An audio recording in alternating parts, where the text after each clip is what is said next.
Hello guys! Panibagong video ukol sa kwentong pangkahayupan. Sa video na ito ay makikita nyo ang tunay na pagmamahal sa pagitan ng mga tao at mga kahayupan.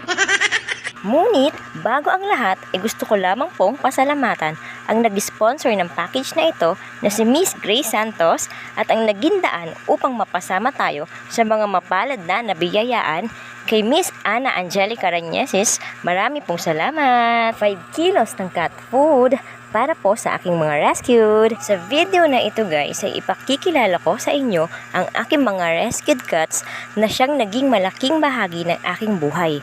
Ang pagiging solo rescuer ay buong puso ko pong niyakap sa kadahilan ng nais ko silang mabigyan ng pagkakataong mabuhay ng may pagmamahal. Isa itong malaking responsibilidad na kailanman ay hindi natin uurungan. Ang pagmamahal po na mayroon sa aking puso para sa mga pusang ito sa simula sa aking pagkabata ay malugod ko pong ibabahagi sa inyo. Isa po sa mga rason kaya tayo pumasok sa mundo ng pagbablog ay upang isulong ang aking advokasya at maiparating sa mundo ang kahalagahan ng mga nilikhang ito. Ang magic bonding at ang unconditional love na mayroon sa mga tao at ating mga fur baby. Sila ay nagiging parte ng ating pamilya at pagkatao. Bumubuo ng ating mga kaligayahan at nagtuturo ng pagiging makatao. Ang pagmamahal sa mga hayop ay katulad din ng pagmamahal natin sa kapwa-tao.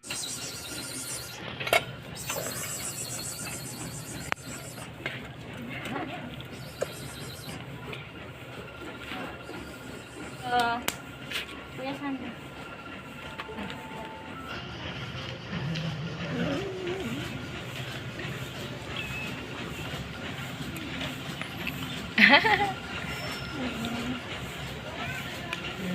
Lupin.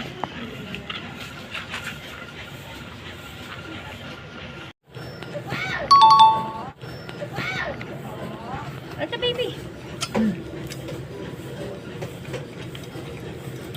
So ito si ating ipapakilala ko sa inyo ang aking rescue. Ito yung pinakauna. Yan. Si Choy Choy.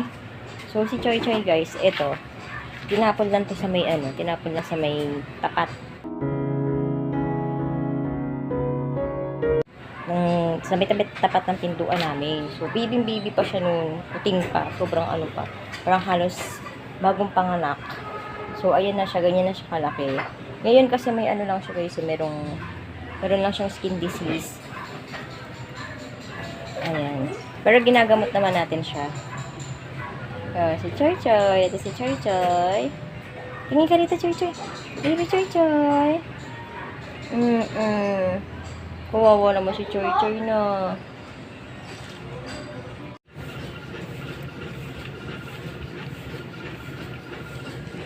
Yung ating pangalawa, si Blacky. Si Blacky naman guys, ito. So ano to? Minsan nakasalubong namin siya sa may palengke. Ano siya, talagang tinawag niya kami. Miyong siya ng miyong sa amin. Dumaan lang kami sa palengke. Tapos, hindi ko siya pinansin ng una. Then after nun, nandiyan na siya sa may nandiyan na siya sa may diyan sa may malapit sa may kanto namin. So, sumusunod na siya sa akin. So, ayan. Ni-rescue na rin natin. Tayo na rin yung nagpapakain sa kanya. Ayan. Ang pangalawa nating rescue, si Blacky. Hello, Blacky. Smile ka. Maingay ito, tsaka malambing.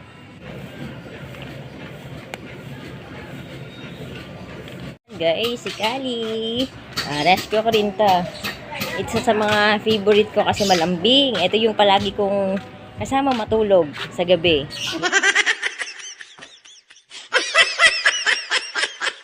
Yeah. So, si Kali naman, ito naman, dun sa kabilang kanto ko siya nakuha. Ano siya? Ang liit. Sobrang kuting na kuting siya. Maliit na maliit siya. Parang mga 1 month pa lang yata siya. Tapos, ano siya sumusunod lang siya sa amin. Kasi maliit na maliit siya. Naglalakad siya dun sa may naglalakad siya dun sa may kanto. Nakakatakot na baka masagasaan. So, inuwi ko na sa bahay. Agad saya, naging ko na rin siya, naging pusa ko na din. Ayan si Kali guys. Kali. Kali pinangalan ko sa kanya kasi came siya sa word na kalye. Sa kalye natin siya napulot. So, ito isa sa mga rescue ko, si Kali. Say hello, Kali.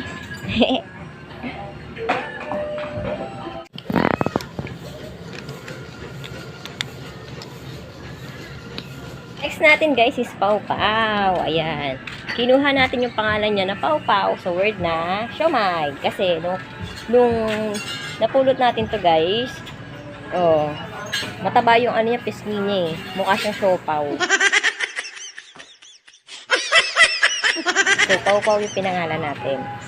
Ano to, dalawa sila na ni-rescue natin, pero yung isa kasi namatay na. So, siya na lang yung natira doon sa dalawa. Ayan, yan si Pau Pau. Makulit to, tsaka, ayan. Ayan, maharot. Hello, say hello, Pau Pau. Hello, Pau Pau.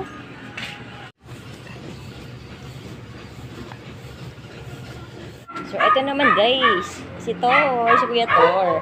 Yan, ito yung ni-rescue natin. Actually, itong pusan to sa labas to, may nag-aalaga sa kanya doon sa labas. Pero doon lang siya nakatira sa labas. May mga kapatid, ito yung may mga kapatid na nasagasaan. So, siya yung natira. Pero kasi, yung mata nito guys, kung mapapansin nyo, ayan bulag na yung isang mata niya. Kasi nung napulot ko siya doon, ano yan may namaga yung isang mata niya.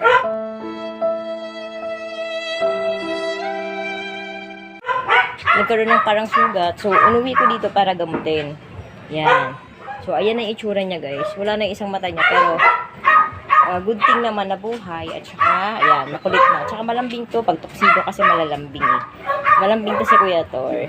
Kaso yung, ito, may ano siya ngayon. Ayan, may mga skin disease sa ano niya, sa tenga niya.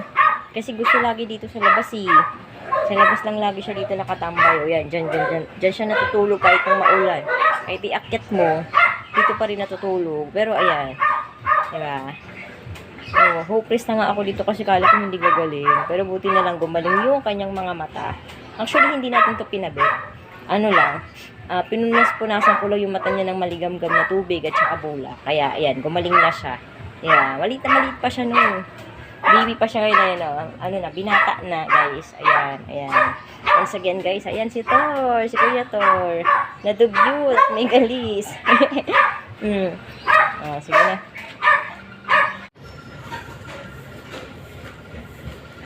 Next, guys, is Kuya Sandro. Ayaw magpaano. So, ito naman. Ito ka, ayan. Si Kuya Sandro naman, adult cat na to, guys. Ayan. So, ito naman, nakuha lang natin to. Hindi natin siya actually inampon. Nagpaampon siya na kusa.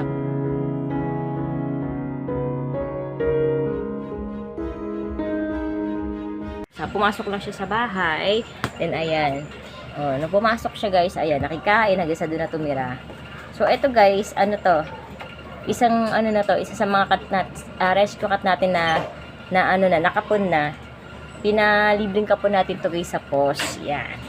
Sponsored by POS. Thank you, POS. Ayan. Ganyan na siya kalaki guys. Diba? Nung pumunta siya dito sa bahay, sobrang dumi, tapos sobrang payat. So, pinakain lang natin hanggang sa naging cat na rin natin siya. Kinalaunan.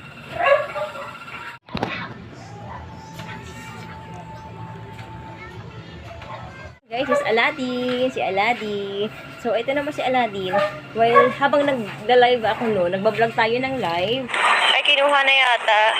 Kasi may salbahe na namang nagtapon ng mga kuting dito.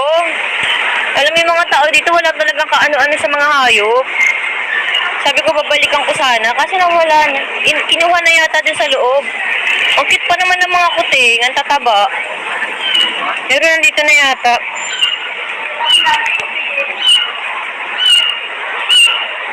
Nasaan na? Ayun. Kinuha mo, kuya? Ay, pumasok lang? O, yan o. Ang dami ko na kasing pusa pag kinuha ko pa ito eh. O, yan o. Pusa din kasi kami dito. Kaya nga eh. Mamamatay kasi ito pag iniwan. Iniwan kasi doon. Tatlo yan eh. Ito, alika baby. Alika na, uwi na tayo. Dali. Ikaw na lang kukunin ko. Alika. Oh, ay, may panibago na naman. Ampun, ako. Tinapon ka. Kit-kit mo pa naman. Ito. Yan, may nakuha tayong pusa doon sa may sa may dulo, sa may bandang labasan namin, doon sa street namin. So umuulan kasi 'yun, tapos puting pa siya noon actually. So ayan. Uulan na, inuwi ko na kasi kawawa naman, masasagasaan lang siya doon eh. Malapit kasi yun sa tawiran. So eto, wait lang baby. Ayan si Aladdin guys. Yung isa pa sa ating mga rescue. Say hello Aladdin.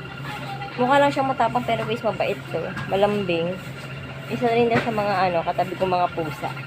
Na kamukha siya ni Ate Marga, si Mama Marga. Ayan. Say hello ka Aladdin. Aladdin, hello. Hello Aladdin. Pagmamahal na ibinibigay natin sa ating pamilya at mga kaibigan ay maaari rin nating ibigay sa mga kahayupan. Masarap din silang mahalin dahil unconditional ang kanilang pagmamahal. Hindi kanila kailanman sasaktan at sa kanilang huling buhay ay hindi kanila makakalimutan. Kung hindi mo man sila kayang mahalin, at least man lang ay wag mo silang sasaktan. Nilikha rin silang may buhay at nararamdaman. Maging mapagmahal sa kahayupan. Katulad mo, mayroon din silang karapatan.